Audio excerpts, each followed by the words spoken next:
जो लंबे वक्त से भारतीय जनता पार्टी को कवर करते आ रहे हैं और साथ ही साथ मोहित राज दुबे जो कांग्रेस पार्टी को कवर करते हैं। विकास, भारतीय जनता पार्टी को तो नो कॉन्फिडेंस मोशन से कोई दिक्कत नहीं होनी चाहिए। 543 में से 330 से ज्यादा सीटें बीजेपी के पक्ष में हैं लोकसभा में।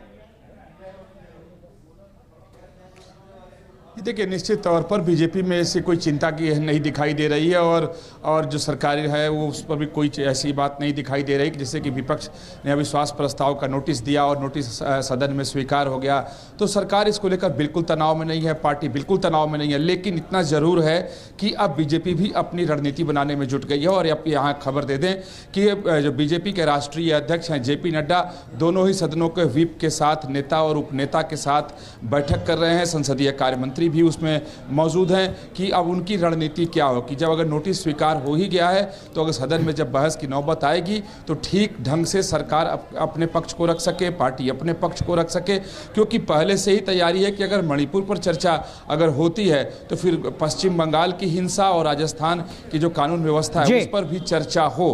तो अब सदन के अंदर पार्टी की क्या रणनीति हो, सरकार अपना पक्ष कैसे रखे, इसको लेकर के बैठकों का दौर जारी हो गया है। सुबह प्रधानमंत्री ने बैठक की, उसके बाद गृह मंत्री ने बैठक की, अब पार्टी के राष्ट्रीय अध्यक्ष जेपी नड्डा। मोहित, लोकसभा में अपोजिशन के पास नंबर नहीं है नो कॉन्फिडेंस के लिहाज से। ये मोरारजी देसाई, अटल बिहारी वाजपेयी के दौर की स्थिति नहीं है। बहुत बड़ा फासला है विपक्ष और सत्ता के बीच में। ऐसे में सवाल ये कि नो कॉन्फिडेंस मोशन के जरिए विपक्ष हासिल क्या करना चाहता है? सिर्फ प्रतीकात्मक लड़ाई है क्या?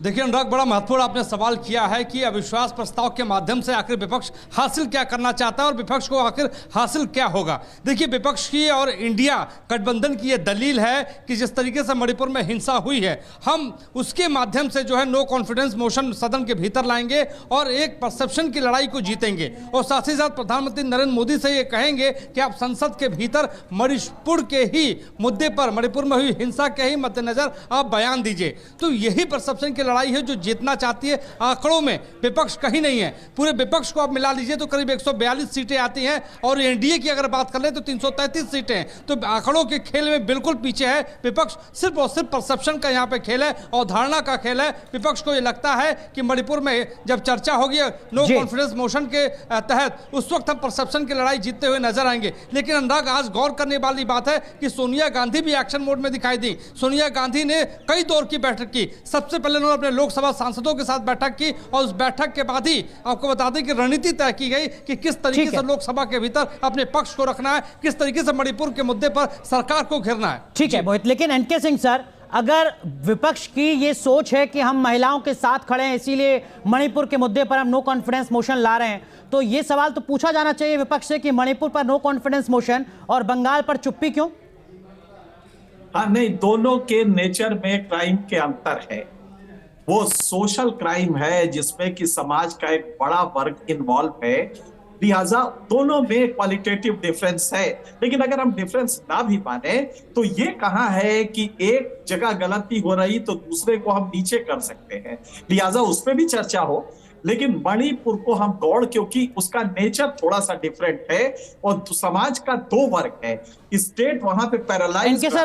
जी एनके सर, माफ कीजिए मैं आपको रोक रहा हूं। हमारे साथ जीसी मल्होत्रा साहब जुड़ चुके हैं। आप महासचिव रहे लोकसभा के, लंबा अनुभव है। मल्होत्रा सर, बहुत बहुत स्वागत आपका न्यूज नेशन में। ये जो नो कॉन्फिडेंस मोशन है सर, इसका प्रोसेस किस तरीके का होता है अगर आप सरल शब्दों में बताते हैं? और तब जबकि गवर्नमेंट के पास मेजोरिटी से ज्यादा नंबर हैं, तब इस नो कॉन्फिडेंस मोशन की रिलेवेंस क्या बचती है? जीसी मल्होत्रा साहब।